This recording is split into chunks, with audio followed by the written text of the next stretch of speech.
자, 시각 문화부터 한번 보도록 하겠습니다. 지금 질문이 몇 개 들어왔는데 여기 있는 걸 어떤 식으로 조금 더 효과적으로 활용하면 좋을까와 관련된 질문이 있어가지고 답을 좀 드리자면, 이건 어쨌든 철저하게 서브노트인데요. 여러분들이 암기하시기 좋게 만들어 놓은 서브노트지만 얘도 완벽하다라고 볼 수는 없어요. 사람마다 보는 관점이 다르기 때문이에요. 그나마 여러분들이 서브노트가 있었으면 좋겠는데, 근데 서브노트라는 게 그렇잖아요. 내가 만든 게 아니면 손이 잘 안 가고 잘 안 보여요. 근데 아예 교재로 만들어 두면 이걸 여러분들이 보는데 좀 익숙해지겠죠. 그리고 계속 비교점을 잡겠죠. 이 서브노트는 철저하게 내가 구조화가 잘 안 되는 사람들을 위해서 만든 서버라고 생각하시면 되고, 책에 있는 거 페이지 넘겨가면서 회독하기가 너무 힘들 때 빠른 회독과 빠른 암기가 필요한데 내가 뭘 알고 뭘 모른다라는 걸 빠르게 점검하는 용이라고 생각하시면 돼요. 얘는 결국 목차랑도 같아요. 그 내부에 조금 더 중요하거나 비교점을 잡아야 되는 것들은 제가 뭘로 만들었다? 여기 있는 것들로 이걸로 만든 거라고 보시면 돼요. 비교점 잡거나 뭐랑 비교해라, 뭐랑 비교 찾아봐라, 이런 것들이 시험 문제 많이 나오다 보니까요. 그래서 마인드맵을 가지고 스터디를 하실 거면 가장 좋은 건 이 파트만 따가지고 백지 쓰기를 해보세요. 대신에 키워드로만 쓴다? 이거 문장 만드는 연습은 아니에요. 이거 가지고 문장 만드는 연습을 해보세요. 내가 좀 빠르게 회독하는 게 우선이다 라고 하면 키워드만 써도 돼요. 근데 내가 문장을 잘 못 만들어, 머릿속에서 떠오르긴 하는데 완벽하게 만들어지진 않아, 그러면 문장을 쓰는 연습을 하실 수밖에 없어요. 대신에 손으로 쓰는 건 시간 오래 걸려요. 타이핑 하셔도 돼요. 타이핑 해가지고 문장 만들어두고 나중에 그걸로 계속 떠올려보면 되니까, 일단 백지 쓰기 하실 때 얘를 참고해서 가져가는 게 가장 효과적일 수가 있겠죠. 여러분들이 회독하는 용도의 가이드라인이 가장 좋을 거예요, 마인드맵은요. 자, 그럼 계속해서 한번 보도록 하겠습니다. 우선은 시각문화 미술교육의 배경 같은 건 더 이상 설명 안 합니다. 아주 기본의 기본이기 때문에요. 시각 이미지의 요건 같은 것들을 봤을 때 복제 가능성이나 송수신 가능성, 이미지 프로세싱 다 아는 내용인데, 시험 문제에 나오기 가장 좋은 건 뭐다? 바로 상호 텍스트성, 단답으로 나오기 참 좋죠. 근데 시각 이미지 요건은 위에 있는 특징 7가지가 단순히 시험 문제에서는 안 나온다고 하더라도 적어도 여러분들이 기억하셔야 되는 게 뭐냐, 중간에 뭐 2차 수업 실험 때 어떻게 해야 되냐 질문 많이 나오는데요. 2차 때 여러분들이 이거를 반영해서 발문을 만들거나 아이들한테 설명을 해나가실 수 있어야 해요. 그래서 기본적으로 얘네들은 쉽지만 내가 이걸 수업 때는 어떤 식으로 활용할까를 고민하셔야 되고, 상호 텍스트성의 개념은 이미지, 텍스트 서로 다른 이미지로 영향을 미치고 의미가 고정되어 있는 게 아니라 그걸 해석하는 사람에게 달려있다라는 것이죠. 시각문화에서 상호 텍스트 진짜 많이 얘기했습니다. 많은 작가들이 학자들이 얘기를 했기 때문에 한 번 더 체크를 해야 되는 것이고, 그리고 그 의미들이 공통적으로 겹치는 지점에서 얘가 가지고 있는 진짜 의미가 뭐지? 라는 얘기와 함께 시각적 문해력이라는 걸 발전시켜야 한다고 얘기를 했었죠. 이 시각적 문해력이라는 건 이미지에 대한 의미를 주체적으로 해석해 나가는 건데, 이걸 통해서 타인과 의사소통하고 이미지를 창조하는 능력을 길러내는 거예요. 능력은 3가지 능력을 개발할 수 있는데, 비판적으로 수용하거나 적절한 활용을 한다거나 능동적으로 제작을 한다거나. 일반적인 개념의 시각적 문해력은 그래요. 그리고 미디어 리터러스로 확장이 됐고 어려운 개념도 없어요. 하지만 시험 문제 나올 수 있는 거 우리 하나 더 연결해야 되죠. 시각적 문해력을 감상에서 얘기할 수도 있다. 근데 그 감상을 얘기했던 게 뭐랑 연결이 되더라? VT, S에서 하우전이 얘기했던 시각적 문해력의 개념이 뭐냐? 그 시각적 문해력이 나온다면 이 일반적인 비판적 수용, 활용, 능독, 제작, 이 개념을 그대로 적용하면 말이 맞다 안 맞다? 안 맞았죠. 저랑 같이 공부하신 분들은 알 거예요. 하우전의 시각적 문해력이 주장하는 바는 감상을 능동적으로 자신의 생각을 말하는 것과 그게 이면에 어떤 의미가 있었는지를 이야기하는 거였어요. 하우전의 시각적 문해력은 여기에 소속이 된다 안 된다? 안 된다. 그럼 시각적 문해력이라고 할지라도 일반적인 시각적 문해력과 하우전이 얘기했던 시각적 문해력을 구분할 수 있어야겠죠. 자, 한 번 더 그럼 책으로 정리해서 보여드릴게요. 하우전 내용, VTS에서 내용이 나오니까요. 감상 파트에서 나왔는데, 자, 하우전의 시각적 문해력, 관람자의 기억 한계를 계기로 아르나임의 시지각 사고를 토대로 미적 반응을 분석하여 미술관 교육의 문제를 지적한 그는 필립 예나민과 함께 VTS 과정을 통해 이미지를 깊이 탐구하고 의미를 추론하는 시각적 문해력의 필요성을 강조했다. 이 시각적 문해력이 필요한 게 관찰력, 분석력, 추리력 등등인데 여기서 중요한 건 역사적 사실을 이해하고 추리를 통해서 결론을 도출하는 과정이 필요하다고 봤던 거예요. 그 위에 지각, 사실, 의견을 구분할 수 있어야 된다는 것, 철저히 감상 위주의 시각적 문해력이었다는 걸 여러분들이 한 번 더 정리해 주셔야 되고, 요거 추가 자료에 문제로도 나갔었죠. 비평 과정에서 문제가 나갔었는데 수정하는 거 여기에 문제가 나갔었던 거 아마 기억을 하실 겁니다. 그 감상법이랑 관련해가지고 문제 정리했었던 거니까 여러분들이 한 번 더 체크해서 요 단계에 있었던 내용들 파악해 주시면 좋겠습니다. VTS 대화중심 감상법에 관련돼가지고 이거 지금 찍으실 분들은 캡처하라고 지금 드리는 거예요. 후반기에 들어오신 분들은. 자, 그럼 마인드맵으로 다시 돌아가겠습니다. 자, 마인드맵에서 시각적 문해력에서 가장 많이 얘기 나오는 게 랜드하와의 시각적 문해력이에요. 이 시각적 문해력, 상호 텍스트성을 기반으로 이미지 읽어내는 구조인데, 자, 이거 아주 잘 만들어놨죠. 내가 있고 타자가 있어요. 그리고 여기에는 시각적 사고, 학습, 의사소통이 있는데 기본적으로 나와 타자가 있고 세 번째 점에 뭐가 있지라고 봤더니 나와 타자가 있는 거죠. 결국 우리가 의사소통하는 과정 속에서 뭐가 일어나게 된다? 학습이라는 게 일어나게 된다. 삼각형으로 그려져 있는데 우리 이거는 의사소통 과정이고 얘는 학습의 방향이다 라고 생각하면 된다고 얘기를 했습니다. 시각적 사고는 보고 생각하는 것, 말 그대로 이미지를 통해 뇌가 느끼고 생각하는 거라고 보면 돼요. 그리고 밑으로 가게 되면 의사소통이 나오는데 우리가 상징체계, 기호라고 얘기 많이 했죠. 그러한 기호들을 보고 나와 타자가 이해를 하기 시작하는 거죠. 근데 이 상징체계가 충분히 이해가 된다. 다른 사람들도 모두가 교감할 수 있는 내용이다. 그럼 소통을 바탕으로 교육적으로 활용할 수도 있겠죠. 그 과정이 시각적 학습인 거예요. 이 과정의 교집합이 되는 이 부분이 바로 뭐다? 시각, 이미지, 예술 작품이라고 보면 되는 거기 때문에 크게 여러분들이 어렵게 느낄 필요는 없지만 아래에 있는 이 개념들, 시각적 사고부터 시각적 의사소통까지는 꼼꼼하게 암기를 해주셔야 됩니다. 어떤 의미를 지니고 있는지 정확한 키워드로 말해야 되기 때문에 완벽하게 똑같이 적지는 않더라도 그래도 인간 내부 이미지를 통해 시각화하는 사고다. 시각적 학습이라면 메시지를 인식하고 구분하고 소통할 수 있고 파악할 수 있는 거다. 학습할 수 있는 거다. 의사소통은 상징을 이용해서 나의 생각을 전달하고 타인의 생각을 받아들일 수 있는 거다. 또한 의사소통은 사람들끼리 주고받는 시도이다 등등의 메시지들을 여러분들이 정확하게 파악하는 게 무엇보다 중요합니다. 자, 그럼 뒷장으로 넘어가 볼까요? 그럼 이제 학자들이 등장하는데요. 우리 학자들 머릿속에서 몇 명 나왔기 때문에 정리가 가능해요. 일단 제일 먼저 VCA에서 극단적인 주장을 했던 사람이 누구였어요? 던컴이 있었죠. 던컴은 권한부여라고 해서 기존에 있던 비편적인 내용들을 드러내야 된다라고 설명을 했던 사람이에요. 근데 던컴의 문제점이 뭐였죠? 지나치게 급진적이었죠. 이 급진적인 문제를 해결하고 교육과정 측면에 좀 합치시키고 싶은데 VCA를 그래서 교육과정 속에서 체계화시키기 위해서 노력했던 사람이 누구다? 프리드먼이었죠. 이 캐리 프리드먼이 그래서 교육과정을 어떤 식으로 적용할 수 있을까, 시각문화를 적용한 수업 교육과정의 특징이 뭘까라고 정도를 딱 했는데 이 사람도 어쨌든 VCA 위주고 VCA 위주인데 기존에 있었던 학자들 중에서 VCA에 찬성한 사람은 없었을까요? 있었죠. DBA 옹호했으나 나중에 VCA로 넘어왔던 학자 2명 정도 꼽을 수 있어요. 바로 하우스만과 윌슨 정도 뽑을 수 있죠.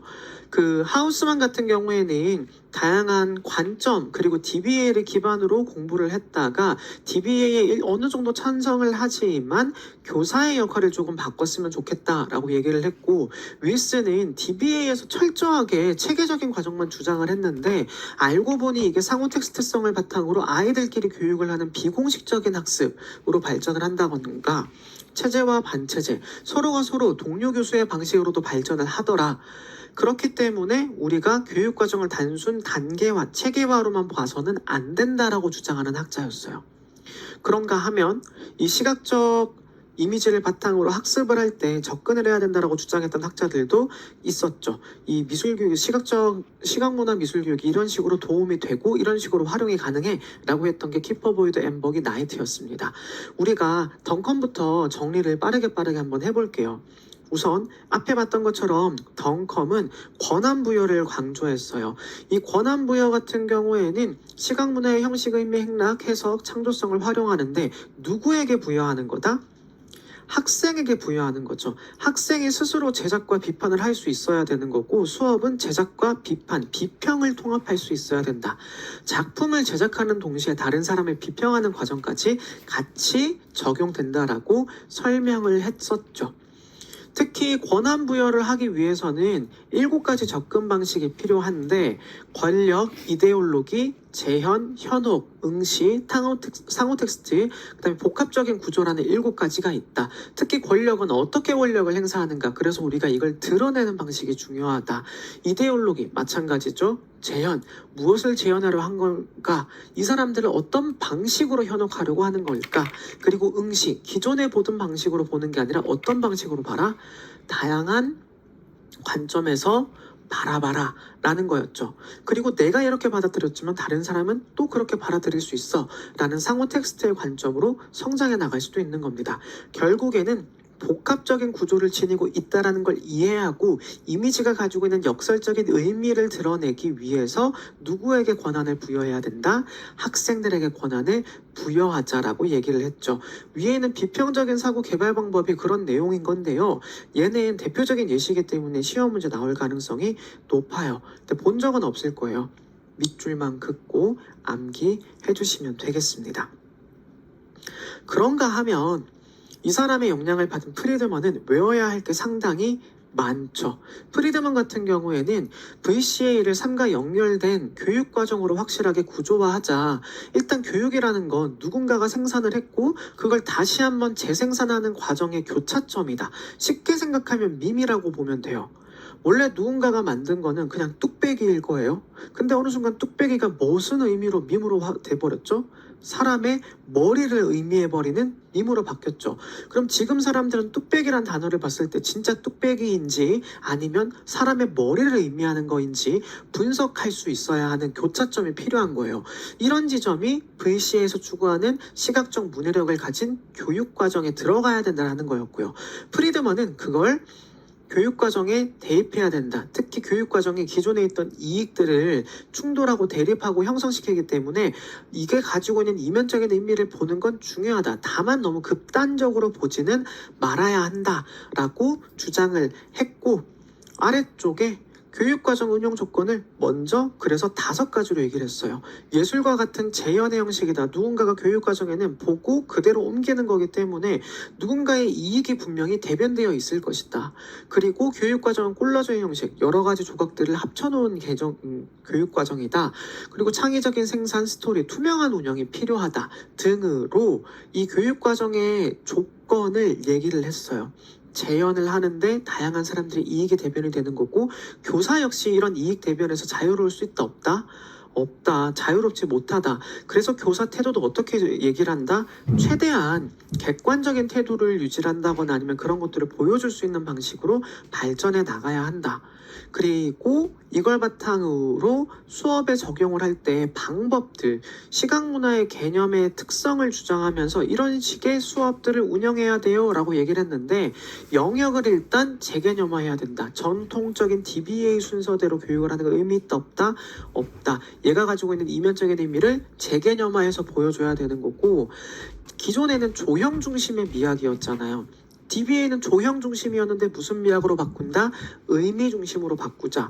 이면을 드러내니까 사회적인 관점을 바라볼 수밖에 없고 다른 사람은 어떻게 생각하는지 상호작용으로 바라볼 수밖에 없겠죠. 나아가 문화적으로 반응해서 다양한 문화 집단들의 시각예술과 소수담론까지 포함할 수 있어야 된다. 문화 상대주의나 문화 존중과 이해의 측면이 모두 드러나야 되는 거고, 구성적 비판, 가난문적 해석 어려운 거 없어요. 그리고 중요한 지점은 뭐다? 바로 기술적 경험. 학생들이 성장하는 과정 속에서 기술적인 경험들도 분명히 반영이 되어야 한다. 이 기술적인 경험, VCA 이후 VCA의 영향을 받으면서 의미 중심의 미학을 추구했던 교육 경향이 있는데 어디에 영향 미쳤죠, 여러분? 이게 밀브란트와 앤더슨의 삶을 위한 미술 교육에 많은 영향을 미쳤죠. 그래서 실제로 의미 탐색 그리고 기술적 경험이라는 내용이 나오기 때문에 우리가 이 부분도 정확하게 암기를 해줘야 되는 거예요. 프리드만은 방금 얘기했던 내용들 개념적 특성과 교육과정의 특성이 가장 중요하고요. 교육과정에 대해서는 아직까지 시험 문제 나왔다 안 나왔다? 안 나왔어요. 따라서 교육과정 재구조와 교육과정의 운영조건 이런 교육과정에 관련된 내용들 위주로 여러분들이 암기하는 게 가장 중요합니다. 그럼 쉬워요. 던컨은 비판적이고 급진적이었어요. 프리드먼은 교육체계에 맞춰서 들어가자. 교육과정으로 만들어내자. 그리고 이 다음으로 봐야 되는 게 누구다? 하우스만이라고 얘기를 드렸죠. 하우스만 DBA에 참여했던 사람이고 학문적 개념을 높이 평가를 했는데 DBA가 다양한 관점이나 개성 표현에는 조금 한계가 분명히 있더라. 그리고 개별적인 교수법으로 아동들만의 성장을 봐야 되기 때문에 뭘 강조했다? 포트폴리오를 적극적으로 권장을 했다라는 것. 왜 프로세스 폴리오가 아니고 포트폴리오냐라고 질문을 하시는데요. 프로세스 폴리오는 아이들의 성장 과정을 보는 게 목적이에요. 근데 VCA는 아동의 성장 과정도 보기는 하겠지만 성장 과정보다는 뭐가 필요하죠? 얘가 제대로 이면의 의미를 드러내고 이해했는지를 봐야겠죠. 그렇다 보니 그걸 제대로 이해했는지에 대한 결과값들을 성장해 나가면서 정확하게 분석하는 과정들이 증가를 했는지를 확인하는 게 필요하잖아요. 그래서 포트폴리오를 본다라고 하는 게 맞아요. 이걸 시험 문제로 내지는 않을 거예요. 프로세스 폴리오 아니고 왜 포트폴리오를 강조했냐? 그건 안 나와요. 본인들도 그렇게 얘기한 적이 없으니까요. 다만 우리가 차이를 이해할 때 하우스만이 강조했던 포트폴리오는 이면의 의미를 얼마나 잘 이해하고 제작을 하든 비평을 하든 드러낸 결과값들을 계속해서 보면서 이 시야라는 거, 시각적 문해력이 얼마나 성장했는지를 파악하기 위한 용도였다. 그래서 교사의 역할을 앞서 프리드먼이 얘기했던 내용들을 바탕으로 정리하는데 영역의 재개념화 얘기했죠. 교육과정도 자연스럽게 어떻게 한다? 재구조화할 수 있어야 된다. 교사는 뭘 할 수 있어야 된다? 무엇을 어떻게 왜 가르치는지 결정할 수 있어야 하고 교실 내의 창의적 질적 우수성을 파악한 다음에 학생들에게 충분한 감상뿐만 아니라 질문의 기회를 제공해 준다는 게 특징인 거예요. DBA에서는 질문의 기회가 있었어요? 없었어요? 없었어요. 근데 이 질문의 기회라는 건 스스로 생각과 사고하면서 호기심을 가지게 되는 측면이라고 보면 되는 겁니다. 결국 교사의 부담이 조금 크긴 한데 교사가 경험이나 교실 상황, 문화, 발달 단계 등을 고려해서 내용 구성을 만들어 나가는 거라고 보면 되겠습니다. 또한 매체, 미디어 등등 여러 가지 것들을 공부를 하기도 했고 이렇게 교사관을 만들거나 포트폴리오 평가를 중시한다거나 하면서 가장 큰 의의라고 얘기를 한다면 위에 있는 내용들이랑 별로 그 연관성이 있는 건 아니지만 국가 단위의 평가 기준을 세우는 데 기여했다. 이게 첫 번째 의의로 나와 주어야 돼요. 첫 번째 의의로. 실제 책에서는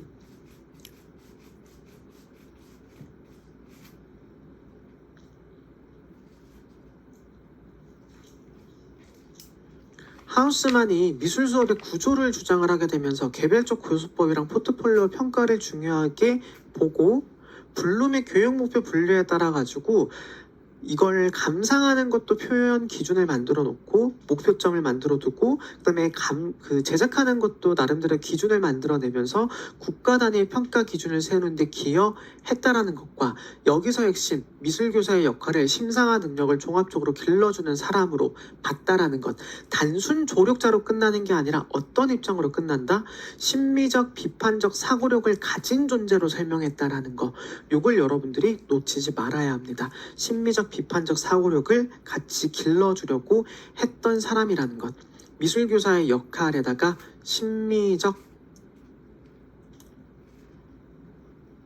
조금 전에 봤던 것처럼 심미적이라는 부분을 별표 쳐놓고 암기해 주시면 되겠죠.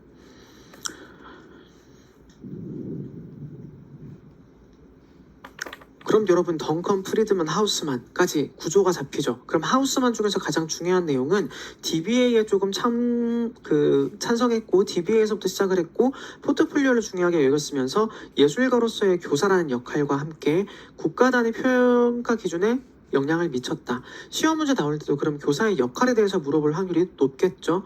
아래쪽에 보게 되면 아이즈너를 물어본다거나 로엔펠드를 물어본다거나 마지막에 하우스만을 물어본다거나 교사의 역할을 이런 식으로 비교할 수 있기 때문에 각각의 내용을 여러분들이 좀 정리해 주세요. 이거 책에도 나와 있습니다. 책에 나와 있는데 서브노트에도 같이 옮겨 놓은 거예요. 책에도 제가 교사 역할 밑에 적어놨죠. 요거 그대로 옮겨져 있는 거니까 한 번 더 참고해서 보시면 되는 거고요. 키퍼보이드부터 나이트는 내용을 굳이 설명하지 않아도 이제 접근법 어떤 식으로 공부해야 된다라고 설명해 주는 거니까 암기하시면 되는 거고, 키퍼보이드의 문화적인 담화, 시각적 담화 요 내용도 어렵지 않잖아요. 제작자, 이미지를 만든 사람이 있어요. 감상자가 있어요. 그리고 비주얼 이미지가 있어요. 그럼 여기서는 앞서 봤던 랜드아와는 나와 타자, 그리고 나와 타자, 나, 타자, 나와 타자 이렇게 봤던 거라면 만든 사람, 보는 사람, 이미지로 소통한다 라고 생각하면 되는 거죠. 이들이 직접적으로 대화를 얘기를 할 수도 있겠지만 감상자는 비주얼을 보고 제작자의 의도를 파악할 수밖에 없고요. 제작자는 비주얼을 통해서 자신의 마음을 설명을 하는데 그게 100% 완벽하게 전달될지는 아무도 없는 거예요. 그럼 그 내용이 어떻게 전달이 되지? 이게 가지는 문제점이 뭐지? 토론을 통해 가지고 그 내용의 이미지의 의미를 파악할 수 있어야 된다. 인터비주얼 과정에 그런 거였죠. 이미지 해석을 위해서 전체적으로 상호소통하고 순환적이고 구성주의적인 기반을 바탕으로 토론을 통해 이미지를 읽어내자. 그럼 이미지라는 건 맥락이라는 거에서 벗어나서 존재할 수 있다 없다? 없다. 이 동그라미라는 건 어떻게 보면 지금 화살표 있잖아요. 이게 순환적인 화살표라는 의미로 받아들이면 돼요. 이 화살표가 쉽게 좀 작성을 해보면 여기선 또 이렇게 그을 수 있는 거예요. 서로 소통한다. 이게 그냥 좀 직관적으로 이렇게 표현을 하는 거고, 이건 우리가 맥락 위에서만 존재하는 거기 때문에 맥락에서 완벽하게 벗어날 수 있다 없다? 없다라고 체크하면 되는 거겠죠. 자, 다시 한번 정리드립니다. 던컴 급진적이었어요. 권한 부여해야 된다 그랬고 7가지 접근 방법을 통해서 이걸 어떻게 하면 드러낼 수 있는지 설명을 했습니다. 프리드먼 VCA를 교육과정에 넣기 위해서 누구보다 열심히 노력했어요. 특히 기술적인 경험까지 포함해가면서 개념적인 특성에 대해서 설명을 한다거나 교육과정 운영 조건까지 만들어 나갔습니다.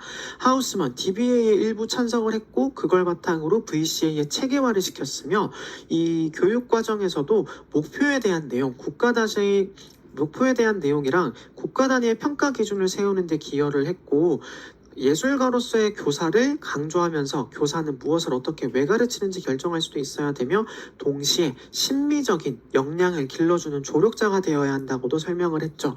그럼 마지막으로 볼 건 누구냐? 윌슨입니다. 윌슨은 누가 뭐래도 첫 번째, 상호 텍스트성을 바탕으로 고정된 것이 아니다. 지식은 고정된 것이 아니고 상호 소통할 수밖에 없다라고 주장을 했죠.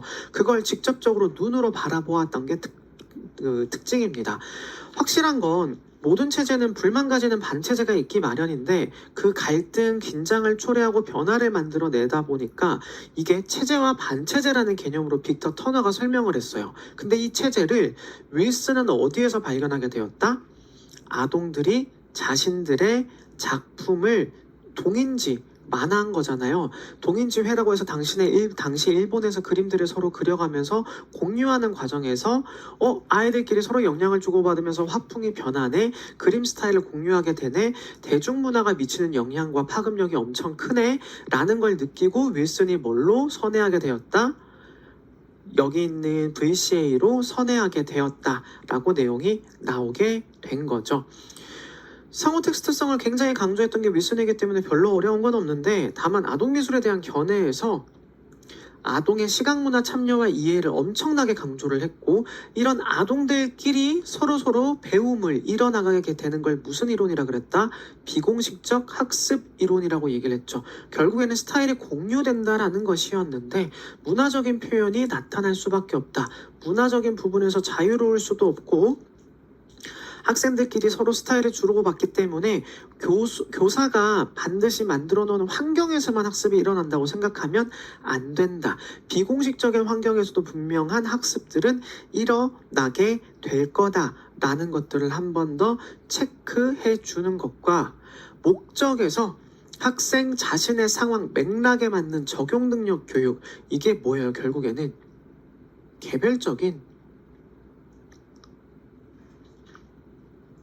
개별적 교육이라고 볼 수 있는 것이죠. 개별적 교육.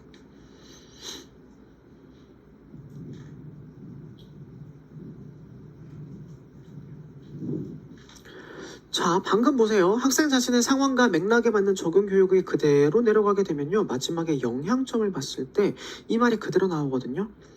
문제 해결과 관련된 미술 교육이 필요하다. 그러니까 정답이 정해진 게 아니니까 아이들이 삶의 문제를 해결할 수 있어야 돼. 그리고 이걸 바탕으로 보게 되면 학습자 개인의 자발적인 문화가 필요해. 문화 창조가 필요해.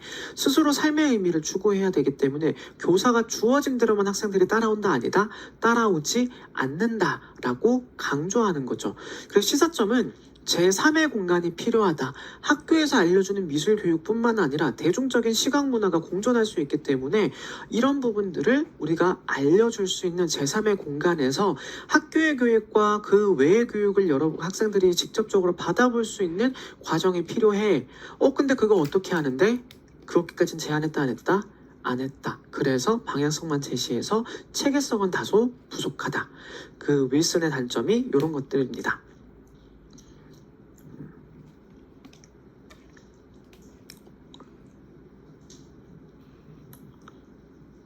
제가 그 미술교육을 시작하고 나서 질문을 진짜 많이 받고 있다고 얘기를 했잖아요. 누가 얘기를 하는데 자기는 어려운데 선생님은 자꾸 강의 중에 쉽다고 하셔가지고 화가 나요 막 이러는 거예요. 근데 이렇게 좀 구조를 잡고 들어가면 진짜 쉽게 느껴질 수 있거든요. 쉬울 수 있어요. 쉽다는 게 아니라 쉽게 느껴질 수 있다는 거니까 구조만 좀 잘 잡아보세요. 지금도 들으면 그렇게 어렵게 안 느껴져요. 구조 이렇게 보니까 그런 거구나. 근데 막상 내가 다시 말하려고 하면 말이 안 나온다. 그 부분은 뭐다? 내가 완벽하게 구조를 잡지 못하고 있다. 그래서 강의 중에 제가 계속 구조에 해당하는 부분들만 설명해주고 특징만 잡고 있는 거잖아요. 지금도요. 거기다가 이제 예전에도 제가 흐름 설명하면서 한 번씩 설명을 했지만, 지금은 제가 흐름 설명이 아니라 흐름이 아닌 이 각각의 학자들의 포인트, 얘네들의 문제가 나오면 답을 어떤 식으로 적어야 할지에 대한 서술형 방식으로 지금 포인트를 뽑아내고 있다고 봐주시면 돼요. 분명히 저는 의도가 있어요. 각 단계마다 제가 하는 행동들마다 의미가 없는 건 없어요. 각 시즌마다 의도에 맞춰서 뭔가 설명해 드리고 있다는 걸 기억해 주시고, 잘 모르겠다면 흐름도를 바탕으로 다시 한번 철저하게 정리를 해주시는 게 필요하고, 윌슨이 추가적으로 얘기했던 것 중에서 기출문제 나왔던 게 요건데, 여기에선 상호 텍스트를 위한 수업 내용과 평가라고 되어 있는데, 내용에서 보게 되면 미술 형식, 시각적 구조, 소재, 미술 이론 배평, 여기까지 별로 어려운 거 없어요. 그냥 다 하는 거니까. 근데 상호 텍스트라고 하게 되면 문화적인 맥락에서 자유로울 수 있다 없다? 없다. 그럼 이 제작하는 과정에도 뭔가 영향을 미치겠죠? 그래서 이 사람은 기존에 있던 DBA에서 추구하던 시각적 구조, 소재, 형식, 비평에다가 플러스로 매체 및 형성 과정에 대해서 강조를 하는데, 이 매체 및 형성 과정을 왜 선택했을까? 이걸로 전달하려는 의도가 뭘까? 라는 맥락적인 내용들을 같이 연결시키려고 해요. 특히 그 중에서도 형성과정, 맥락, 비평이 같이 연결되는 곳이라고 보면 되는 거겠죠. 그리고 옆에 가게 되면 행동인데 이게 지각할 수 있다, 암기할 수 있다, 이해할 수 있다, 분석할 수 있다, 제작할 수 있다, 감상할 수 있다, 평가할 수 있다. 학생들이 미술 수업을 끝나고 났을 때 이런 방식의 결론점이 나올 수 있다라는 내용과 행동을 구분한 거거든요. 근데 요거 사실요, 우리나라 1호 개정 미술 교육 과정 있죠. 1호 개정 미술과 교육 과정에 나와 있는 기능어 있죠. 기능어랑 별반 안 달라요. 그러니 영역을 구분해 놨지만 이 행동이라는 건 모든 내용이 학습이 되고 난 다음에 여기 있는 내용들을 바탕으로 학습 목표를 달성했는지를 뭘로 본다? 행동으로 본다라고 생각하면 되겠습니다. 얘는 따로 지문이 나왔었고요. 시각문화 미술교육이랑 완벽하게 연결되는 건 아니에요. 그 상호 텍스트를 위한 수업 내용과 평가인 부분이기 때문에 구조가 이렇게 잡혀 있구나, 여기에 지각어, 행동어 이런 게 있구나 정도로만 여러분들이 파악하고 넘어가면 되겠습니다. 어쨌든 미술교육에 필요한 것들을 정리해놨다는 점에서는 이 사람도 이 부분을 보게 되면 확실하게 DBA 출신이라는 걸 알 수가 있는 거라서 한 번 더 체크해 주시면 되고, 실제로 책에도 적혀 있죠. 그 정도만 체크하고 넘어가면 되겠습니다. 결국 윌슨에서 포인트는 상호 텍스트, 비공식적인 학습, 스타일 공유 이론 정도로 초점을 맞추시고 나머지는 조금 부수적인 내용이다라고 보면 되겠습니다. 리좀과 디아스포라 개념 이제 여러분들 아시죠? 외웠을 거라고 생각해요. 이거는 책에도 있었습니다. 제가 뒤쪽에 사전 정리해놨던 거에 아마 있었나? 미술교육론에 없으면 아마 비평이나 거기에 있었을 건데, 리좀과 디아스포라 개념은 좀 파악하셔야 돼요. 뒤쪽에 세계에서 디아스포라도 나와 있을 테니까 그 용어사전에서 디아스포라의 의미나 리좀의 의미 암기하시고, 그리고 애플랜드 굉장히 중요했죠. 근데 애플랜드는 정확하게 VCA이다 아니다? 아니다. 인지중심 미술교육과정이라고 얘기를 했습니다. 이 인지중심형의 미술교육과정을 가지는 특징이 뭐냐? 우리가 살고 있는 사회가 굉장히 복잡한데 이걸 어떻게 DBA로만 평가를 할 수가 있지? DBA가 처음에 등장할 때 애플랜드 찬성하긴 했습니다. 근데 지나치게 학문적이고 평가 중심으로 흘러가는 게, 저걸 어떻게 점수로만 측정만 해서 모든 게 다 끝나지? 저건 말이 안 되는데? 라고 생각을 하면서 세상은 복잡해, 다양한 재료나 기법도 활용할 수 있어야 되고 사회문화적인 이해도 조금 할 수 있어야 되는데 그것만 강조해서는 안 되는데? 라고 하다 보니 목표를 뭘로 가져간다? 제작과 비평, 미술문화라는 세 가지 삼박자를 가져가게 되는 거였어요. 제작에서는 다양한 재료기법, 미술적인 거죠. 표현 방법 들어가면 되는 거고요. 비평에서는 맥락적으로 미적 가치를 이해할 수 있어야 된다. 그리고 여기서는 아이들마다 학문적으로 가지고 있는 지식들이 모두 다르기 때문에 다양한 내용들을 스스로 질문하고 토론하고 파악할 수 있도록 만들어내는 과정이다. 그 과정에서 미술 문화를 이해할 수 있게 된다라고 봤죠. 특히 애플랜드가 주목했던 건 70년대, 80년대 윌슨과 마찬가지로 아이들한테 지대한 영향을 미치는 게 단순히 지식이 아니라는 걸 뭘 보고 느꼈을까요? 코믹스를 보고 느낀 거예요. 대부분의 아동들이 만화를 보고 그림을 그리네? 근데 우리가 대중문화를 뺐네? DBA에서 스미스가 뭘 국한을 시켰다? 뭐로? 고급미술, 하이아트로 국한을 시켰잖아요. 애플랜드가 거기에 반대한 거예요. 대중문화도 분명히 영향을 미치는데 왜 고급미술만 강조해? 아이들의 인생에 직접적으로 영향을 미치는 건 바로 뭐더라? 대중문화였다라는 거죠.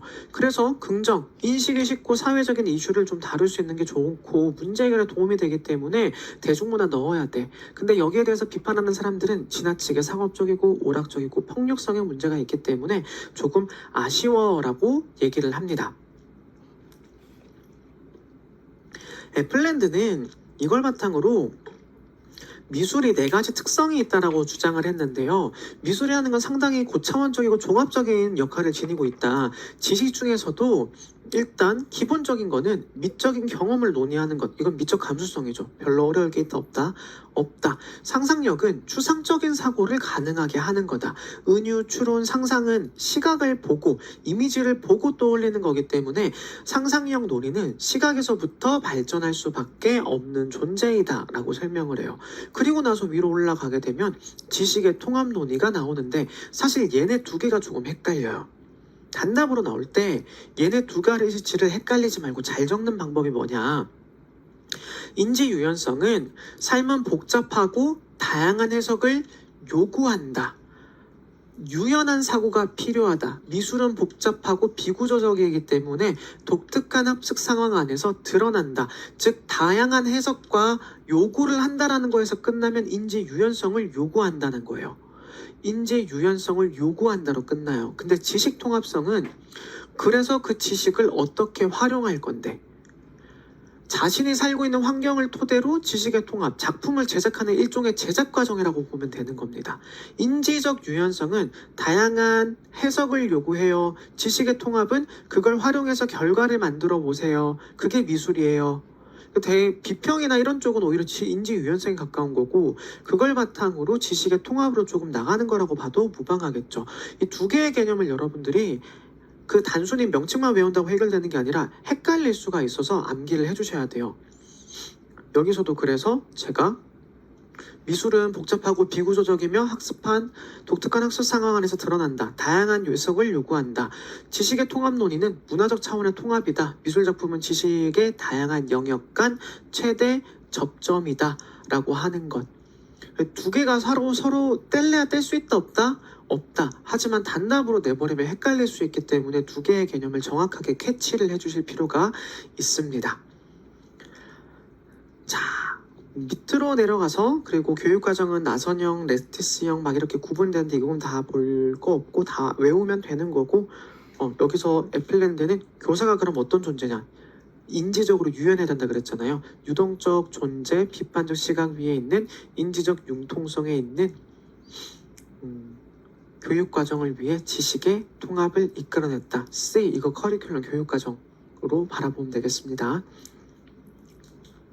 나선형 C 있으면 비타민 C가 아니라 이제 커리큘럼의 C다라고 보면 되겠습니다. 그렇게 되면요, 크게 어려운 건 없고요. 뒷장으로 넘어가게 되면 이제 핵심 개념들만 빨리빨리 암기하고 넘어가면 되죠. 사실 여기서는 이해하려고 이제 하시면 안 돼요. 뭘 봐야 된다? 암기만 하면 돼요. 사회참여예술 보세요. 사회참여 미술교육, 사회적 책임을 실현하는 수단이다. 사회적 변화를 추구한다. VCA랑 뭐가 달라? 다를 거 있어요? 없어요? 없어요. 하지만 우리가 알아야 되는 것들은 몇 가지가 있죠. 바로 뭐다? 결국에는 사회참여 미술교육은 사조가 아니라 VCA나 이런 교육사조가 등장을 해갖고 거기에서부터 조금 더 강하게 사회 참여를 학생들이 할 수 있게끔 만들어야 돼라는 일종의 뭐다? 방향성이라고 얘기를 했어요. 삶을 위한 미술교육도 일종의 뭐다? 방향성이라고 얘기를 했어요. 미술교육의 사조가 아니에요. 뭐에다 기반하는 거다? VCAE. 그럼 VCAE랑 특징이 거의 대부분 비슷할 거기 때문에 우리는 뭐만 외우면 된다? 특징만 외워주면 VCA의 특징을 외워주게 되면 명칭에서부터 답을 알 수 있잖아요. 사회 참여 예술. VCA랑 별반 다를 게 없지. VCA 플러스 뭐다? 사회 참여를 어떻게 유도할 것인가만 보면 되는 거예요. 그런데 밑에 우리가 몇 가지 봐야 되는 것 중에서 일단 배경은 몇 개 봐야 됩니다. 일단 첫 번째 배경에 누가 먼저 주장을 했다? 관계 미학. 누가 설명했던 거죠? 니콜라 부리오가 주장을 했죠. 그리고 대화라는 거 있는데 이 대화는 누가 완벽한 교육 방법이라고 주장을 했죠. 그게 누구다? 엘게라가 주장을 했죠. 그리고 심미적 교육이랑 상상력 등이 나오는데 이건 맥심 그리는데 굳이 이것까지는 여러분들 외울 필요는 없고 밑으로 내려가게 되면 이제 종류가 나오는데요. 우리가 이 종류는 정확하게 구분할 수 있어야 된다고 얘기를 했죠.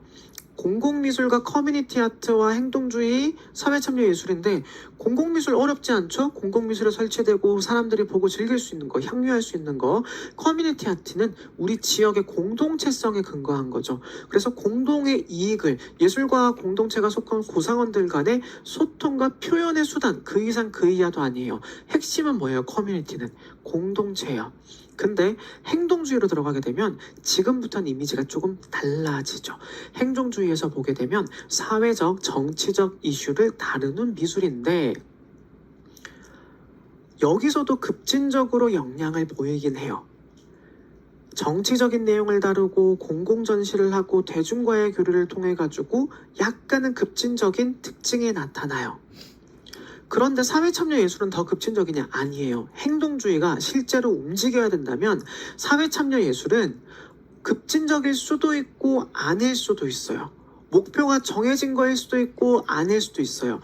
근데 행동주의는 목표가 비교적 어떨까요? 비교적 명확할 수밖에 없어요. 목표가 비교적 명확하다. 그리고 밑에 있는 사회적 상호작용, 사회참여 미술을 보게 되면 대중에게 의미 있는 방식으로 영향을 미친다는데 방금 봤죠? 표준화된 교육 목표가 있다 없다? 없어요. 하나의 공동 예술 작품을 만드는데 그 결과값이 전부 다 다를 수도 있고 의미조차도 다 다를 수가 있어요. 여기 있는 대중과의 교류도 정답이 하나가 아니라 다양하게 나타날 수밖에 없는 것이죠. 사회참여 예술이 이런 거구나. 그럼 학생들이 전달하려고 하는 메시지가 뭔지, 그리고 결과값은 무엇인지 등등에 대한 제한점이 있다 없다? 없다. 학생들마다 모두가 다른 결과값을 나오게 되더라. 이걸 특징으로 하는 게 엘게라의 이론이었는데요. 엘게라의 이론만 딱 보게 되면 방금 봤던 내용들 그대로 봤을 때 예술을 네 가지로 나눌 수 있잖아요. 저는 참여를 네 가지로 볼 수 있다고 봐요. 일단 맹목적인 참여가 있고요. 지시된 참여가 있고 창의적인 참여가 있고 협업 수준이 있어요. 근데 위에 있는 거 어렵지 않아요? 창의적인 참여, 작가가 만든 틀 내에서 작품을 구상하고 만드는 거예요. 행동주의 미술이 창의적인 여기 있는 창의적인 참여가 아닐 수도 있어요, 여러분. 헷갈리지 마세요. 앞서 봤던 여기에 행동주의 미술이 사회적 정치적 이슈를 다룬다는 거지 여기에 누군가가 참여한다는 말이 있어요, 없어요? 없죠. 대중과 교류한다고 하는데 제작자로 교류하는 건지 감상자로 교류하는지 알 수 있어요, 없어요? 없죠. 누가 질문하더라고요. 행동주의 미술이랑 엘게라 이 네 가지랑 같이 대응해서 보면 되는 거냐? 아니요. 대응해서 보면 안 되는 별도의 것이에요. 어쨌든 엘게라는 창의적인 참여에서는 작가가 만든 틀 내에서 작품을 구성을 한다면 협업 수준으로 가게 되면 관객과 작가가 협업을 통해서 대화하고 함께 책임을 공유하는 거죠. 여기서는 누가 책임을 가진다? 작가만이 책임을 가져요. 창의적인 참여에선 주도권이 누구에게 있다? 작가에게만 있으니까요. 작가가 책임 가지는데 협업 수준의 참여에서는 누가? 관객과 작가가 같이 가져가는 거죠. 함께 책임을 공유한다는 게 가장 중요한 개념입니다. 즉 동등한 입장으로 들어가는 거라고 보면 무방해요. 이렇게 참여도 수준에 따라 다르기 때문에 어떤 행위를 가지고 어떻게 참여할 것인지 일단 먼저 정해야 된다. 그리고 엘게라는 앞서 이 사회참여 예술이라는 게 결론점도 없고 목표가 정해진 것도 아니고 사람들마다 참여할 때마다 결과값이 달라지기 때문에 교육의 방식도 조금 달라져야 된다. 예술은 대화에서 비롯된다라고 하면서 대화를 바탕으로 한 교육 기회를 가져가야 된다. 모든 수업은 토론식으로 진행이 되고 대화를 나눌 수도 있고 뭔가를 함께 제작할 수도 있겠죠. 그래서 제가 엘게라가 실제로 이 이론을 바탕으로 어디에서 근무한다? 뉴욕의 뉴 아트프렛이라는 곳에서 근무한다고 얘기를 했죠. 제가 그거 예시 설명드리면서 뭐라 그랬어요? 마크 주커버그나 몇몇 그 예술가들이 거기 출신들이 많은데 요즘 명문으로 떠오르는 미국의 예술학교라고 얘기를 했죠. 근데 거기 특징이 뭐다? 대화 중심의 수업을 가져가는 거고 정해진 커리큘럼이 아니라 학생들이 친구들과 대화하면서 새로운 창조로 가져간다고 사회 참여를 하기 위해서 제가 가져간다라고 분명히 필기해드렸어요. 제가 여기다 아마 적어놨을 건데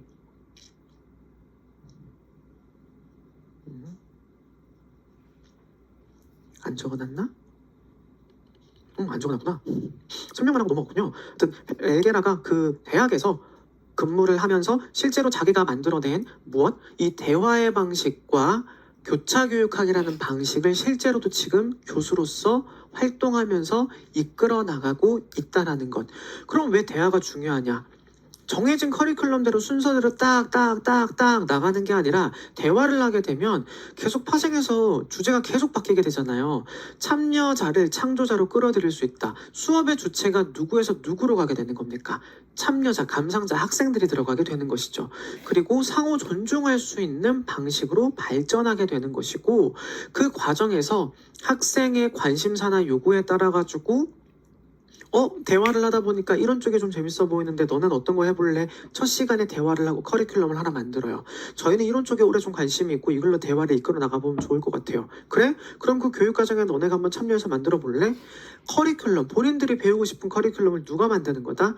본인들이 참여해서 만들어내는 거죠. 그럼 교사는 거기에 맞춰서 어떤 내용을 가르칠 것인가 팁을 주고 여기에 대해서 대화를 해보도록 만들어 나가는 겁니다. 예술작품이나 커리큘럼에 대한 모든 책임을 누가 같이 지게 되는 거다. 교차교육학은 교사뿐만 아니라 학생들도 같이 책임지는 거죠. 예술도 협업 수준의 참여에서는 분명히 책임을 관객과 작가가 함께 줬어요. 교차교육학이라는 건 이걸 어떻게 할 거냐, 학생들이 대화를 통해 가지고 각자의 관심사 그리고 교사가 거기에서 조언을 하거나 가져나가야 되는 방법들이 같이 이끌어 나가는 거기 때문에 교사 중심이다? No. 학생 중심이다? No. 같이 만들어 간다라는 데 포커스를 맞추고 있다라는 걸 한 번 더 떠올려야 돼요. 책에 있는 내용으로 한 번 더 정리를 드리자면 교차교육학은 학생의 요구와 관심사에 따라 교육과정 자체를 재구성하고 유연한 사고가 필요하겠죠. 변화시킬 수 있으며 교육과정을 예술작품의 핵심으로 강조한다.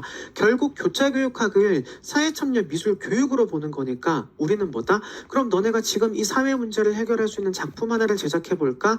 네. 그럼 그 제작할 때 필요한 다양한 요건들이 몇 가지가 있는데 선생님이 주제를 줄 테니까 요걸 한번 찾아와 볼래? 네. 그럼 그 주제 가지고 이번 시간에 토의해볼까? 블라블라블라블라 각자 정해진 게 있어요. 저희 모듬은 이렇게 할 거예요. 이 모듬은 이렇게 할 거예요. 3모듬은 이렇게 할 거예요. 그래? 그럼 각자가 제작하면서 느꼈던 바를 한번 작품으로 제작해보고 글도 써보자. 네. 예술작품이야말로 여러 사회 참여적 성격의 접점이라고 간주하는 거다. 결국 교차교육학을 통해 가지고 커리큘럼을 누가 만드는 거다? 학생과 교사가 같이 만들어 나가는 거다. 학생 중심이 아니다라는 건 아니에요. 근데 학생 중심이기만 하냐? 그건 아니라는 거예요. 이해가 되시죠? 제가 강조하고자 하는 건 이건 대화 교차 교육학은 학생 중심으로 가되 학생과 교사가 함께 만들어 가는 거다라는 게 핵심이라는 겁니다. 이 부분을 바탕으로 접근을 했는데 니콜라 브리오의 관계 미학하면 우리가 떠올라야 되는 미술작품 혹시 뭐인지 기억하세요? 그룹 떠올라야 돼요. 머티어리얼 그룹이 있었죠. 니콜라 브리오랑 함께 가장 많이 얘기되는 건 로스의 초상이라고 했던 작품. 누가 만든 거죠? 펠릭스 곤잘레스 토레스가 있었죠. 그래서 사탕 먹으면 사탕 먹은 것만큼 그 사람 추모하는 거다라고 했는데 이 머티어리얼 그룹이 했던 가장 대표적인 게 작품이 기억날지 모르겠어요. 엉망진창이네. 뭐였죠? 우리 다 같이 작품 제작해봐요 라고 하면서 사람들한테 전시하고 싶은 거 아무거나 주세요 해서 우리 커뮤니티를 대변하는 공동체적인 내용인데 형식도 엉망이었고 어떤 사람이 인형 주고 어떤 사람은 후라이팬 줘요. 근데 보면 다 뭐가 있어요? 각자의 뭐가 있다? 스토리가 있죠. 그 스토리를 보면 사람들이 이걸 왜 전시했지? 보면서 즐겁게 하하하하 하고 웃고 넘어갈 수 있는 작품들이 있었어요. 요거 1권에 있었는데 한번 보여드릴게요. 다시 한번. 엉망진창인 애가 머티어리얼 그룹. 네, 요 작품이었죠. 1번 엉망진창이네. 보면 누군가는 그림을 걸고 어릴 때 사진이나 단체 사진, 자기 웨딩드레스를 공개하기도 했어요. 밑엔 인형들이 막 있어요. 종류가 없어요. 근데 밑에는 캡션을 읽어보니까 누구는 이런 추억이 있어요. 누구는 이런 추억이 있어요. 와, 즐겁다. 이게 공동체적이다. 관계 미학을 바탕으로 브리오는 머티리얼을 굉장히 좋아라 했었죠. 근데 니콜라 브리오의 단점이 있었습니다. 이 관계 미학은 예술은 관계 속에서 만들어진다. 이 관계라는 걸 어떻게 바라봤을까요? 어떻게 바라봤어요, 여러분? 적는 게 중요한 게 아니잖아요. 아는 거잖아요. 뭐예요? 굉장히 긍정적으로 바라봤죠. 근데 이렇게 모든 관계가 다 마냥 긍정적이기만 해요? 긍정적이었으면 세상에 전쟁이 있겠어요? 없죠. 갈등이 왜 있어요? 부정적인 부분도 분명히 존재하기 때문이죠. 그런 부정적인 부분들이 어디에? 비숍은 반대했어요. 클레어 비숍은 프로젝트라는 걸 주장을 하면서 프로젝트는 참가자의 문제다. 적극적인 협력 관계를 형성하고 중시해야 되고 관계 미학을 어떻게 저렇게 무조건적으로 행복하게만 바라볼 수 있냐. 관계는 부정적일 수도 있다라고 설명을 했죠.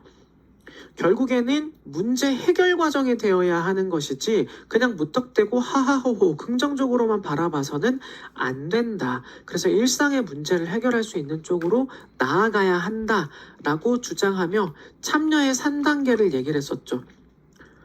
이거 여러분 찍을 분들은 찍으셔야 됩니다. 뭐라고 얘기를 했죠? 문제 해결 과정에서 첫 번째 기량작용, 갈등과 차이가 느껴나야 되고 불편함, 관객이 그걸 봤을 때 불편함을 느끼게 만들어야 된다. 그리고 예술적 가치가 뭔지 이 참여의 3단계도 추가로 주장을 했기 때문에 어디에다 적어줄 수 있어야 된다? 여러분 마인드맵에다가 적어줄 수 있으면 같이 적어서 보시는 게 훨씬 더 효과적일 겁니다. 요 정도로 체크를 해두고 마지막에 기드보르는 저자성과 능동성 우리 하도 많이 얘기했죠. 이 사람 어디에서도 나왔다? 상황주의 인터내셔널에서 나왔었죠. 시츄에이션 상황주의 여기서도 나왔기 때문에 우리가 한 번 더 점검하고 참고하고만 넘어가면 되는 겁니다. 커뮤니티 중심 미술 교육은 막 얘기 많이 할 건 없고 방금 사회참여에서 얘기했던 커뮤니티 아트로 들어가는데 실천적 방향 조금 전에 봤던 누구? 관계미학의 브리오, 프레그머티즘 말고 얘기할 거 있다 없다? 없다 정도로 넘어가면 됩니다. 커뮤니티 미술 교육은 오와토나랑 경기에서 문제 나올 가능성이 조금 더 높고요. 밑에 보게 되면 여기에선 지역사회 중심뿐만 아니라 사이버 공동체 중심도 같이 발전한다라는 거. 이 특징을 물어볼 확률이 조금 더 높아요. 근데 단순 특징을 물어보는 게 아니라 뭘로 물어본다? 사회재건주의적인 특성으로 물어보겠죠. 커뮤니티 아트는 사회재건주의적인 특징을 물어볼 거기 때문에 항상 이 커뮤니티 중심 미술 교육을 볼 때 암기할 땐 이 전체 내용을 다 암기하려고 하면 진짜 재미도 없고 안 외워져요. 솔직히 저 같아도 외우기 싫고 안 봐요. 저도 공부하니까 억지로 봤지. 저는 이거 2개만 외우고 넘어갔어요. 차라리 더 재밌는 건 뭐다? 오와토나 프로젝트에 나와 있는 사회 재건주의적인 입장 있죠. 저는 그걸 외우는 게 훨씬 더 효과적이라고 생각해요. 오와토나 프로젝트에 있는 사회 재건주의적인 입장을 외우면 커뮤니티 아트까지 전부 다 다룰 수 있다. 그리고 마지막으로 내려가게 되면 삶을 위한 미술교육과 사회정서 학습이 나오는데 삶을 위한 미술교육 우리가 딱 얘기했죠. 멜로디 밀브란트랑 이제 앤더슨이랑 VCA를 기반으로 발전시켰는데 시각 문화를 기반으로 하지만 시각 문화가 너무 지나치게 시각 이미지에만 초점을 맞추니까 어디에 초점을 두는 쪽으로 가면 좋겠다? 삶의 무엇을 탐색할 수 있는 쪽으로? 의미를 탐색할 수 있는 쪽으로 나가면 좋겠다. 그 의미를 탐색할 때 구조는 또 어디서 가졌어요? VCA가 아니라 DBA였죠. DBA의 학문의 구조 총 몇 개였죠? 4개였어요. 그 4개에 몇 개를 더한다? 3개를 더해가지고 7개를 만들었어요. 즉 삶을 위한 미술교육은 VCA나 DBA에서 벗어난 게 아니라 그걸 기반으로 삶의 의미를 탐색할 수 있는 방향을 제시해주는 쪽으로 나아간 거라고 보면 되겠죠. 개념에서 가장 핵심은 의미 있는 시각적 상호작용이 개인의 삶, 사회를 건강하게 만들어준다라고 얘기를 해주는 거고 목적이나 이런 것들도 미술을 교육을 통해 학습자의 삶과 사회를 개선하고 변화를 맞추는데 초점을 맞췄죠. 성격은 그래서 어떻다? 계속 나오죠. 의미, 탐색으로서의 미술. 이제 여기서 떠올려야 되는 거, 연결고리 떠올려야 되는데 VCA에서 의미 강조했던 거 누구였습니까?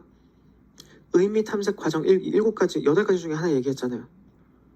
프리드먼이었죠. 프리드먼이 영역의 재개념화, 그리고 의미, 구성, 중심의 미학이라고 얘기했죠. 그게 여기 들어온 거예요. 아직까지 여러분 답하기 힘들죠. 그 구조화가 안 되고 아직 암기가 제대로 안 된 거니까요. 이번에 확실하게 여러분들이 가져가세요. 정확하게 좀 가져가셨으면 좋겠어요. 밑에 되면 평가, 실제적인 평가 이루어진다라고 하는데 도대체 실제적인 평가라는 게 뭐냐? 평가 도구 개발의 핵심. 어떤 식으로 평가하는 게 좋을까? 평가 도구 개발에 학생 참여를 시킨다라는 것. 요게 다른 쪽이랑 좀 달라요. 자, 교육과정에 아이들이 참여할 수 있도록 만들었죠. 어디서? 사회참여 미술에서도 그렇고 아이들이 스스로 교차교육학을 만들어 나가는 건 학생의 참여였어요. 근데 평가에서 학생이 참여하는 건 어디서만 나왔죠? 삶을 위한 미술교육에서만 나왔어요.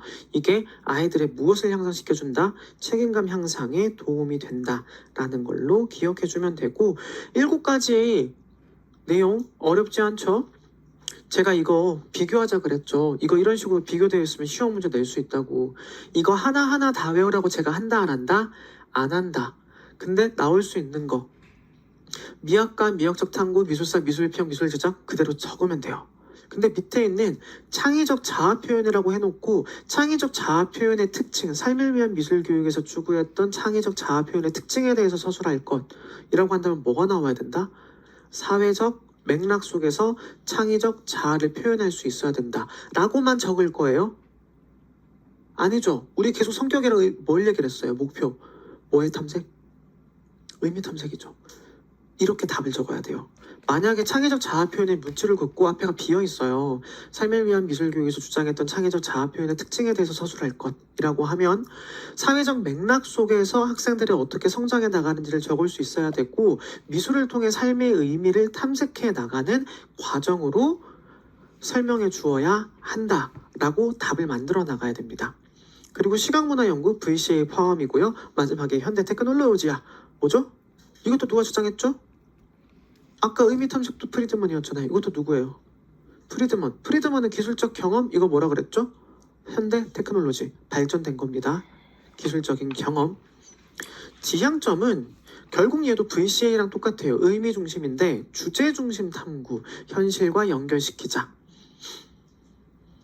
구성주의적인 특징, 미술을 통해 복합적인 면을 개발시켜야 한다. 이건 또 복합적인 면을 개발시키네. 지적이고 감정적이고 복합적이다. 아까 누가 했던 말? 인지중심의 애플랜드가 했던 말. 그 모든 것들을 종합한 거죠. 우리가 지금까지 봤던 수많은 미술교육을 여기서 종합했다라고 해도 거의 무방합니다. 그렇다 보니까 교수 방법에서는 어떤 게 있냐? 주제적 탐구, 대화와 협동적 조사, 미술과 시각문화 뭐 이렇게 해가지고 각각의 방법들 전부 다 정리가 되어 있는데 그 중에서 우리가 조금 중요하게 봐야 되는 것들 바로 웨빙과 토론이죠. 웨빙은 개념과 관련성을 관련해서 분절된 지식 간 다리를 만들어주는 것, 주제를 발견할 수 있도록 만들어주는데 사실 저는 좀 그래요. 제가 여러분들한테 알려드리는 방향이 어떻게 보면 웨빙이 아닌가 싶거든요. 보세요. 지금 제가 여러분들한테 드리고 있는 게 이거 지금 보여드리잖아요. 지식 간의 공통점, 차이점을 제가 연결해서 설명드리는 거잖아요. 암기하기 쉽도록. 이게 일종의 뭐다? 웨빙이라는 거예요. 그리고 지금 마인드맵도 어때요? 보면서 연결고리, 구조화할 때 어떤 식으로 구조화하고 암기를 어떻게 해야 되는지 저는 머릿속에 이런 식으로 정리가 되어 있어요. 근데 제가 말하는 구조화는 사실 이거예요, 여러분. 전체적인 흐름도 구조화 잡은 거 어디 있었어요? 이게 제 머릿속의 미술교육론의 구조예요. 이거는 안 보고도 써요. 누가 물어보더라도 연도별로 기입까지 할 수 있을 정도로 제 머릿속에는 이게 다 들어가 있어요. 근데 여러분들이 이게 단순히 암기만 하게 되면 나중에 서답이 안 되고요. 그리고 이해만 하게 되면 못 적잖아요. 그러니까 구조화를 바탕으로 써나려 가야 되는데 지금 삶을 위한 미술교육에서 뭘 얘기를 했다? 웨빙, 개념 간의 관련성을 좀 발견해봐라. 구조화하라는 말이에요. 그리고 분절된 지식, 제거 강의 들으시는 분들이 가장 많이 하는 말이 뭐냐면 N수생이신 분들 다른 데서 오시는 분들도 많고 다시 시작하시는 분들 많아요. 상담하시는 분들 많은데 제 강의 들으면 처음에 고민하고 상담받을 때 많이 하시는 게 지금까지 그냥 단편적이었던 지식들이 연결되는 느낌이라서 되게 강의 듣는데 행복하다. 근데 이걸 이제 어떻게 암기해야 될지 모르겠어요. 웨빙에서 드렸잖아요. 어떻게 알아? 드렸죠? 이 질문에 대한 답을 적을 수 있는지 없는지 파악하고 백지 쓰기부터 해보라고요. 이 구조화 해놨으니까 구조화된 자료 가지고 백지 쓰기 해보라고요. 웨빙을 제가 했던 거예요. 여러분들도 웨빙을 좀 하세요. 삶을 위한 미술교육에서 다시 한번 얘기를 하지만 일종의 마인드맵처럼 보이는 비교표처럼 보이는 개념이 뭐다? 웨빙입니다. 이 웨빙은 관련성을 발견한다. 분절된 지식 간의 다리를 연결해서 이거랑 이거랑 어떤 연관성이 있지를 설명해 주는 거다. 그래서 주제를 발견할 수 있도록 만들어 주는 거고 결국에는 이걸 통해서 이거랑 짝 스터디 같은 거 하면서 얘랑 왜 관련성이 있어요? 질문할 수 있잖아요.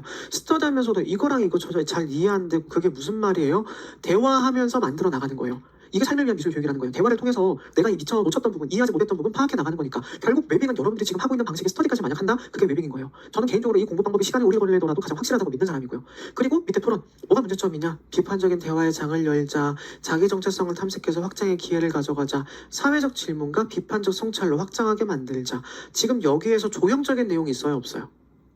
다 맥락이에요. 삶을 위한 미술 교육이 가지고 있는 건 분명히 위에 있는 DBA의 4가지 기술이 있음에도 밑에 있는 방법들에 대한 설명에서 이 4가지를 거의 설명을 한다 안 한다?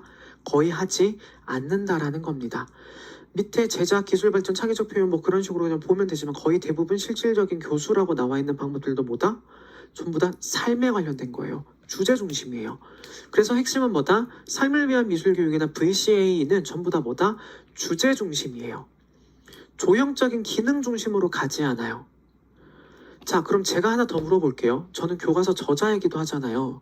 최근에 교과서를 쓰는 게 기술 중심일까요, 그러면? 아니겠죠. 기술 중심 교과서를 쓰면 미술 교사들 반응이 어떤 줄 아세요? 이게 애들 삶에 뭐가 도움이 된다고. 다 똑같은 입장이에요. 기간제 해보신 분들 아실 거예요. 이 수업 해봤자 애들 삶에 뭐가 도움이 되지? 무슨 의미가 있지? 교과서 저자들 하나씩 생각하는 게 이 수업을 통해서 아이들한테 뭘 느끼게 만들 수 있을까를 제일 많이 고민하거든요. 삶을 위한 미술 교육이에요. 그렇다면 기술적인 부분이랑 연결시켜서 수업을 만들어야 되는데 그런 것들은 어느 교과서에서 만들 수 있을까? 중학교 교과서에서 만들 거예요? 아니죠. 삶에 가까워야겠죠. 고등학교 미술은요? 조형적인 걸 좀 따질 수 있긴 하겠는데 그래도 이건 공통적인 내용인데 그럼 뭐 해야겠어요? 진로 선택 과목이 미술 창작이나 미술 감상에서는 뭐가 나와야겠어요? 조금은 더 전문적인 조형적인 내용이라거나 감상의 단계로 발전하는 위계가 만들어지겠죠. 그래서 미술 창작 단계에서는 기술이나 경험이나 아니면 조형적인 내용이 훨씬 더 많이 등장해요. 미술 감상과 비평 과목에서는요. 아이들이 어떻게 바라볼 것인가, 주제 확장할 것인가, 전시는 어떻게 할 것인가, 미술을 어떻게 바라볼 것인가, 작가들은 어떻게 살아갔는가 라는 내용으로 점점 딥해지는 거예요. 그리고 완전히 매체로 빠지는 건 뭐겠어요? 미술과 매체 과목으로 가는 거죠. 교과목 괜히 위계 나눈 거 아니에요. 고등학교 2학년인데 미대 진학하고 싶은 애예요. 그 아이한테 주제만 탐구해 라고 하는 게 과연 의미가 있을까요? 아니겠죠. 그러니까 고교학점제에서 선택하라고 만든 거예요. 고교학점제가 취지는 참 좋아요. 운영하는 입장에서 되게 그지 같다고 힘들었는데 취지는 좋아요. 근데 이 모든 것들이 우리 교육과정에 반영되어 있다고요. 근데 여러분들 거기까지 신경 안 쓰고 뭐만 본다? 외우려고만 한다 라고 보면 됩니다. 좀 이 넓게 거시적으로 바라보세요. 그럼 실제적인 교수가 뭐가 필요한데 3개가 필요해요. 얘네들은 주제 중심이라 그랬잖아요. 일단 뭐랑 관련돼야겠어요? 무조건 키워드는 뭐예요? 삶과 삶에 관련된 거잖아요. 삶을 위한 미술교육, 의미탐색. 삶과 관련된 거. 현실 세계 학습과 연결돼야 된다. 현실 세계 다른 말로 뭐죠? 현실의 삶이에요. 현실 삶과 연결된 학습. 그리고 지식은 내가 주는 거예요? 지들이 구성하는 거예요? 웨빙이라 그랬잖아요. 지들 스스로 분절된 지식 간의 연결고리를 찾아야 돼요. 본인들이 지식을 구성해야겠죠. 학습을 그럼 어떻게 만들어야 된다? 주제 중심이니까 알려주고 끝? No. 본인들이 심화시켜 나갈 수 있어야 돼요. 연관성에 관련돼서 탐구하게 만든다. 연관성에 관련돼서 탐구하게 만든다. 연관성. 뭐죠? 웨빙. 이렇게 연결되는 거예요. 얘가 하나 철저하게 말하려고 하는 본질이 뭐지? 외우려고만 하지 말고 본질 한 번만 봐주세요. 만약에 이게 너무 힘들고 안 되면 어쩔 수 없이 외워야겠지만 걔는 차선책이에요. 이해 없이 외우기만 하면 여러분 교사 돼서도 힘들어요. 그런 분들 수업에 나중에 제가 수업하는데 애들이 안 좋아해요. 애들을 고려하지 않은 수업을 하니까요. 컨설팅 장학 나가면 제일 답답한 게요. 수업을 하시는데 애들에 대한 이해가 없이 선생님 혼자 급해요. 막 이거 해야 돼, 이거 해야 돼. 근데 저걸 왜 해야 되는지 애들한테 왜 설명을 안 하지? 저걸 왜 배워야 되는지 왜 애들한테 얘기를 안 하지? 현실 세계랑 연결해서 뭘 배울 수 있는지 애들이 알아야 되는데 애들한테 뭘 배웠는지 점검을 하나도 안 하게? 거의 대부분이 그래요. 근데 최근의 미술 수업은 다 이거예요. 학생 스스로 삶과 관련된 수업을 만들어 나가야 되고요. 결국 지식은 누가 만들어 나가는 거다? 일부는 알려줘야겠지만 학생들이 스스로 구성할 수 있어야 되고요. 마지막으로는 학습의 심화를 본인들이 해서 취미가 만들어져야 돼요. 제가 아니라 제가 이제 수업 나눈 그 학회 같은 것들을 수업을 가게 되면 하나의 사례 기억나는 게요.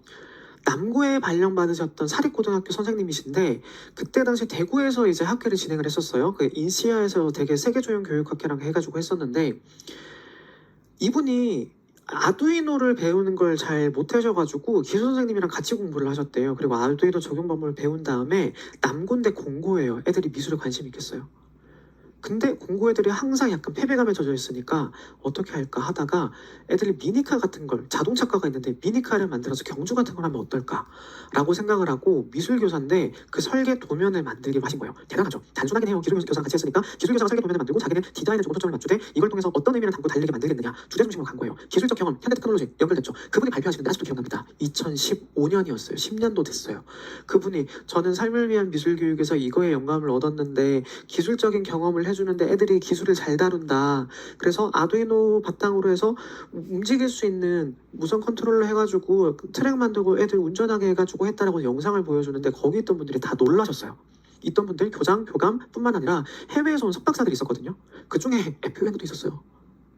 놀라울 정도죠. 와가지고 방문해가지고 한 번도 했었으니까요. 근데 와가지고 이제 하는데 저는 그분 보고 되게 감동받았던 게 그분이랑 그러고 나서 3년 뒤에 다시 만났거든요. 그때 그 애들은 지금 뭐예요? 당연히 다 취업을 했는데요. 그 중에 한 명이 F1에 취업하고 싶어서 갑자기 영어를 배우기 시작했다는 거예요. 그런 경험도 있잖아요. 공부 정말 못하는데 영어만 하고 프랑스어랑 영어가 필요한데 그런 공부해가지고 지금 뭐 대학 다니고 있긴 한데 취업해서 일하다가 그만두고 대학 가서 막 이거 하고 있어요 하는데 그게 본인의 뭘 만들어낸 거다? 학습의 심화를 만들어낸 거잖아요. 굳이 미술교과의 심화가 아니어도 되잖아요. 저는 그거 보고 선생님 진짜 대단하시다. 선생님 언젠가 또 좋은 곳에서 만날 것 같아요. 그분이 교과서 저자이시기도 해요. 인생 어떻게 될지 몰라요. 그러니까 이런 것들을 여러분들 좀 감안하면 이해하기가 좀 더 쉽겠죠? 그럼 특징은 뭐냐?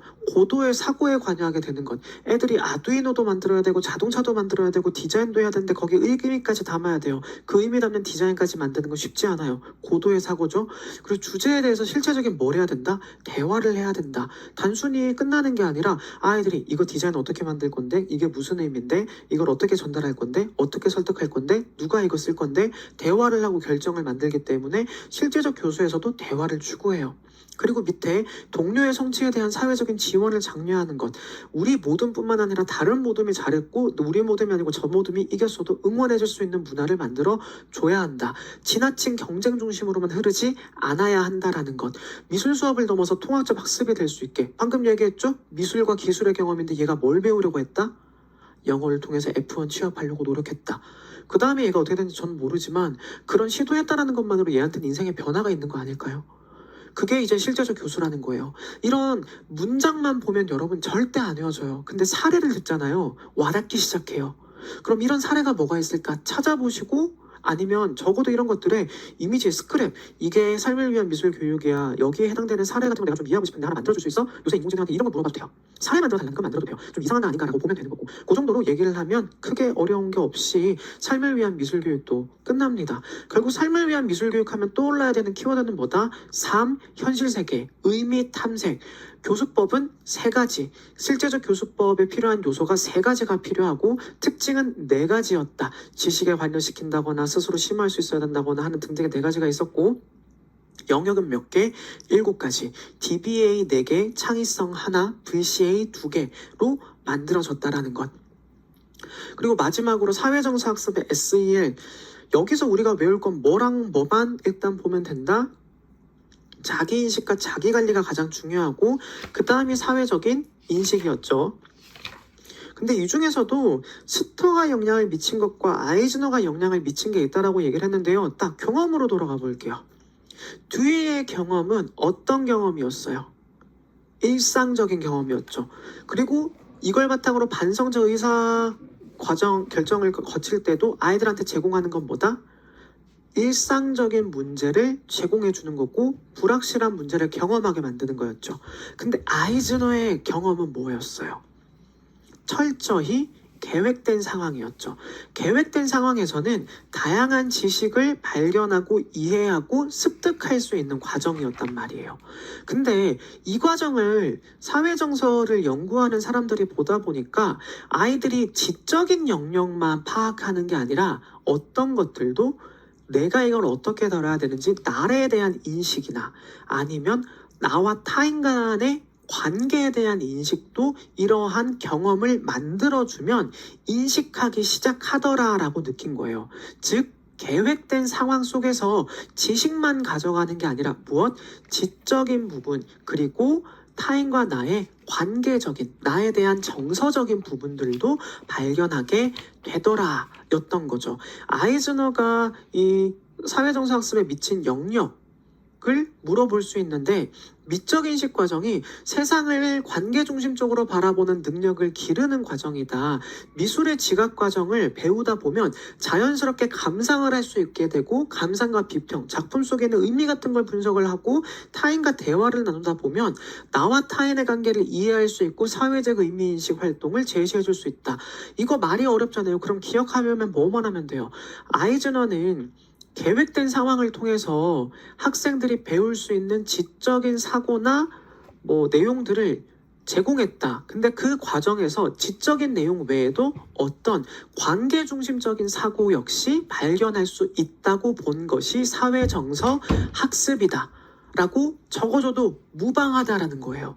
이건 책에 적혀 있는 내용이고 이걸 외우기는 힘드니까 방금 제가 말한 순서대로 이해한 거 적으면 되겠죠. 그걸 바탕으로 미술 교육이 아이즈너가 얘기했던 지적인 영역과 창의성을 발전하는 것도 있지만 결국에는 미적 감수성이라는 게 감각, 감정, 주의, 감수성을 바탕으로 직접 경험을 어느 정도 만들어낼 수 있다. 그럼 여기에서 학습을 하는 가능한 부분들이 뭐가 있냐면 상황을 민감하게 파악하는 감수성, 타인의 관점을 이해하려는 공감, 다양한 선택지 중에서 적절한 판단을 내리는 의사결정, 자신의 감정과 행동을 조절하려는 자기 조절력, 대화를 하고 팀워크를 발견해가지고 협동학습을 하는데 지적인 내용들은 DBA에서 얘기했던 부분일 거예요. 근데 사회정서학습에서는 지적인 영역을 제외하고 나머지 부분에서 이런 것들이 발견이 가능하더라 라고 보고 아이즈너의 방식을 사회정서학습에다가 적용하자고 주장한 겁니다. 이해가 좀 되죠? 다시 정리하니까 요것만 여러분들이 잘 체크해 주시면 될 거고요. 그리고 여기에 또 아까 제가 스터의 반성적 의사결정 과정, 사회적 이슈를 찾고 예를 들어 제가 예시 한번 드려볼게요. 여러분 이거 보세요. 앞에 보시는 게 중요해요. 사회적 이슈를 한번 찾아봐요. 그럼 무엇이 우리를 이렇게까지 힘들게 만들까? 애들의 학업 아니면 왕따 문제, 이와 관련된 다양한 자료를 수집할 것, 아이들이 느끼는 스트레스 지수를 데이터 시각화해 볼까? 실제로 학교 폭력으로 당하고 있는 친구들의 비율은 몇 %나 될까? 학생들이 이전에 가지고 있던 가치 명료화나 도전할 것. 나는 왕따가 무조건적으로 나쁘다고 생각해. 그러면 그 왕따 피해자는 어떤 식으로 대처를 하는 게 좋을까? 라고 하는 것들로 이제 만들어낼 거고, 성찰적인 결정. 그렇게 급진적으로 네가 제시했던 문제들을 그대로 하게 되면 오히려 더한 가해가 돌아오지 않을까? 그렇게 해버리면 오히려 학생들이 너무 배우는 게 없지 않을까? 성찰적으로 결정을 내려볼까? 마지막에 자신의 결정을 실현하기 위해 행동할 것. 실천적으로 행동하자. 요 과정을 거치는 게 사회정서 학습. 근데 여기에 미술을 활용할 수 있다고 본 거예요.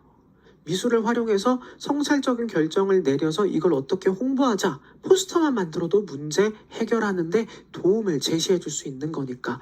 실제로 사회정서 학습할 때 저는 추상표현주의 수업 하나 얘기를 했지만 일부러 학생들한테 포스터 수업도 했어요. 포스터 수업을 할 때 어떻게 해야 효과적으로 다른 사람들한테 메시지를 전달할 수 있을까? 시각문화적인 측면, 사회 문제와 이슈를 다뤄야 되고 성찰적인 과정을 반드시 피드백을 3명 이상에게 받도록 시켰어요. 성찰적인 결정, 대화할 수 있게 만드는 것, 그리고 관련된 지식들에 관련돼서 선생님들한테 피드백, 선생님 2명 찾아가서 피드백 받아라. 한 학기 동안 했던 거거든요. 포스터 하나 만드는데 한 학기 동안 하냐.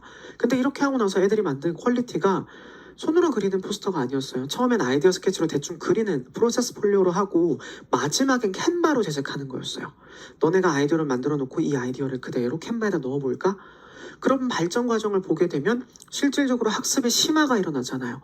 그 단계를 스터의 단계로 저는 적용을 한 거라고 봐도 돼요. 그래서 사회정서 학습에서는 스터와 아이즈너가 어떻게 영향을 미쳤지를 봐야 되는 것과 SEL, 사회정서 학습에서 미술교육이 기여하는 바, 정서표현, 자기인식 강화, 사회적 인식, 관계기술, 의사결정.